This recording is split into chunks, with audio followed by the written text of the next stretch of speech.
Nachdem Philipp Kees bei uns zu Besuch war, haben wir jetzt auch wieder einen wunderschönen Audi R6 C8.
Bei uns zu Gast zum Testen von MTM. In diesem Sinne sage ich erstmal einen wunderschönen guten Tag. Freut mich, dass ihr wieder dabei seid. Wir haben ja, beziehungsweise sind wir aktuell wieder ziemlich BMW-lastig geworden. Deswegen bin ich auch froh, dass der RS6 jetzt da ist. Denn ich muss ganz ehrlich sagen, der C8 gefällt mir wirklich so gut. Und als er rauskam, hatte ich so Bock, dieses Auto mal zu fahren. Hatte aber leider nicht die Möglichkeit, mal an so ein Auto ranzukommen. Und deswegen hier auch nochmal einen großen Dank an euch, weil wenn ich jetzt so zurückdenke, es war eigentlich immer so mein Traum, neuere Autos zu fahren, generell viele Autos, die ich richtig geil finde, mal fahren zu dürfen, testen zu dürfen. Als Normalo kommst du ja halt auch nicht an solche Autos ran, gerade jetzt nicht an diesen RS6 mit 1001 PS. Deswegen an dieser Stelle nochmal vielen lieben Dank, dass ich meinen Traum leben kann, dank euch. Ich bin da immer so ganz glücklich darüber und stolz. Ja, ich will euch den MTM RS6 natürlich nicht vorenthalten, denn der ist alles andere als original. Und schaut ihn euch bitte einfach mal an. Wie sexy kann ein Kombi sein?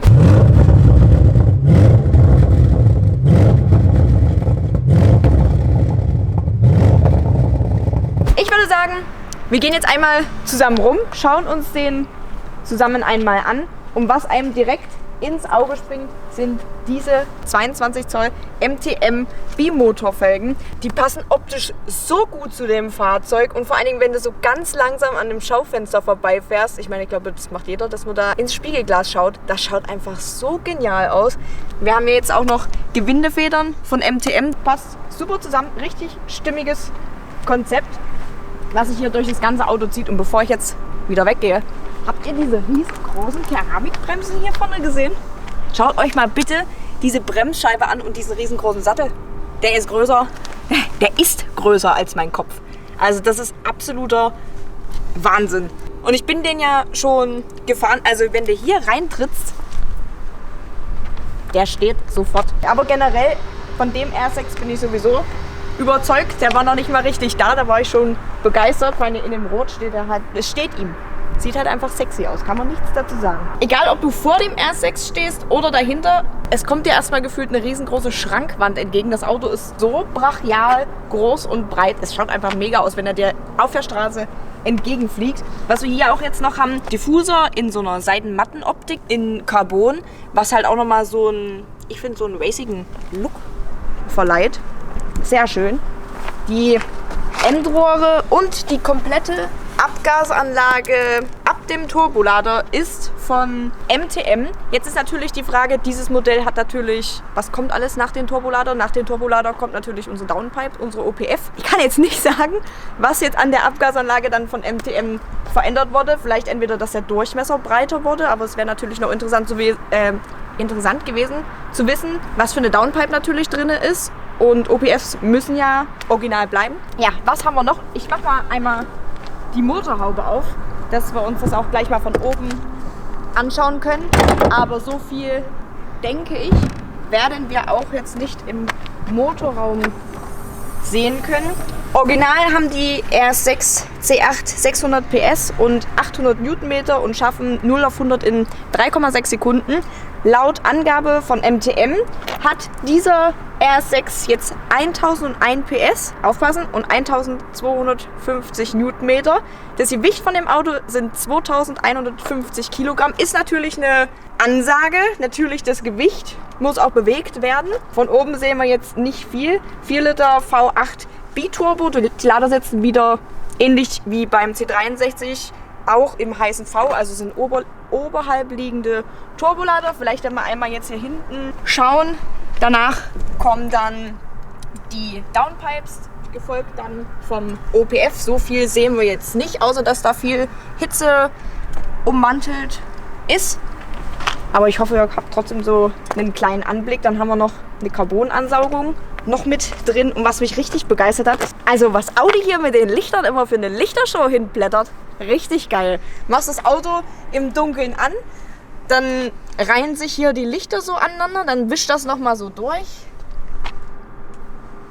Ist schon geil. Also zu einem Audi würde ich jetzt auch nicht Nein sagen. Weil ja auch richtig detailverliebt mit den Spreiznieten, auch das Audi-Symbol mit drauf. Sehr schön. Sehr, sehr schön. Steuergeräte wurden, wie gesagt, auch von MTM, dass wir auf die Leistung kommen, optimiert. Getriebe wurde optimiert. Und schauen wir uns mal den geilen Innenraum an. So schön und passend sie auch zum Innenraum sind vom R6. Ja, wir haben hier einmal Carbon-Schalensitze von Recaro, die Podiumsitze, auch hier wieder mit dem MTM-Emblem. Aber erstmal, wenn man einsteigt, das Einsteigen, ich meine, ich bin klein, ich bin jetzt kein Maßstab, aber man steigt schon mal nicht so geil ein. Sitzt relativ tief, also für meine Größe, ich habe mir jetzt immer noch was unter den Popo gepackt, dass ich noch ein bisschen höher komme. Und für lange Fahrten kriegst du echt einen Bandscheibenvorfall, es ist echt so. Du jetzt als große Person, wie findest du es jetzt vom Einstieg erstmal? Ich würde sagen, für ein sportliches Fahrzeug, was du vielleicht immer so am Sonntag bewegst, okay, aber für einen Kombi, den du vielleicht im Alltag bewegst, sehen brutal geil aus. Also da will ich überhaupt nichts sagen, aber Funktionalität in einem Alltag, es ist wahrscheinlich auch kein Alltagsauto. Ich denke, es ist wahrscheinlich eher Werbepressefahrzeug. Es ist ein Promofahrzeug, ja. Ne? Deswegen haben wir ja schon gesagt, dass wenn dieser Sitz einfach in einem R8 ist, bei dem du in der Bodengruppe sitzt, dann lässt du dich quasi von oben reinfallen und hier musst du halt über die Wange drüber steigen und das ist halt das, was es dann nicht so komfortabel macht, ne, am Ende. Aber Optik natürlich. Optik ist brutal und passt halt hervorragend zu dem Innenraum. Innenraum sowieso. Qualität 1 plus Sternchen. Schaut euch mal an. Hier die Carbonleisten, das abgenähte Leder. Hier Lederarmaturenbrett, die Displays. Du hast hier wirklich kein Schnickschnack drin, was ich auch richtig schön finde. Von MTM, die haben hier so ihre kleinen Initialen, so ganz hochwertig, zum Beispiel für den Start-Stopp-Knopf. Sprachenlernen Bubble. Schön eingearbeitet. Dann haben wir hier auch noch den 30. Geburtstag von MTM, auch hier oben in der Leiste. Qualität bei Audi Das wäre ein Auto, wo ich jetzt nicht Nein sagen könnte, wenn er nicht so teuer wäre. Ich glaube, Listenpreis sind ja auch so um die 150, oder? Würde ich jetzt schätzen. Ich denke, da geht's los. Ja. Ja. Da, wenn ich mal was fragen darf, weil du ja so ein BMWler eigentlich bist und sehr BMW verseucht. Ja. BMW bringt ja auch jetzt einen M3 oder einen Power-Kombi raus. Jetzt habe ich es schon verraten, M3-Kombi, das weißt du ja bestimmt. Ja. Wohin geht dann so die Tendenz? Meinst du jetzt eher Audi oder eher BMW? Nee, jetzt oder? steht hier ein G80 oder G81 wahrscheinlich dann, M3 Touring und der RS6. Der RS6. Beide original. RS6? RS6, ja. Optisch gefällt der RS6 mir, muss ich ehrlich sagen, weil ich glaube, der G81, Ich weiß nicht, wie auch immer Code, heißen aber wird wahrscheinlich mit den Nieren auf den Markt kommen. Und ich muss ehrlich sagen, ich bin nicht so ein Fan von den großen Nieren. Gefällt mir einfach nicht, auch wenn mich wahrscheinlich jetzt dafür welche kreuzigen werden. Aber mir gefällt es halt einfach nicht. Ich finde... Ja, du kannst doch ehrlich zu deiner Ja, Meinung stehen. Ich und- zum Beispiel finde es auch ultra ugly, aber ja. Es hat ja jeder einen anderen Geschmack und das ist auch gut so. Ich würde eher zu dem RS6 tendieren, weil der mir einfach optisch richtig zusagt. Wir können uns jetzt gerne auch noch mal hier hinten die Rücksitzbank an. Ich hätte mir halt mal gerne noch die originalen Sitze angeschaut, die vorderen. Aber Rücksitzbank, was halt auch richtig edel ist. Das Scotchschloss, genau. Die sind nachts auch beleuchtet. Schaut Bombe aus. Ich hätte jetzt gesagt, da wir mit der Vorstellung so von innen, von außen so weit durch sind, drehen wir jetzt mal eine Runde, schauen mal, wie der Schöne hier hinter uns so geht und dann kriegt er mal noch was auf die Ohren.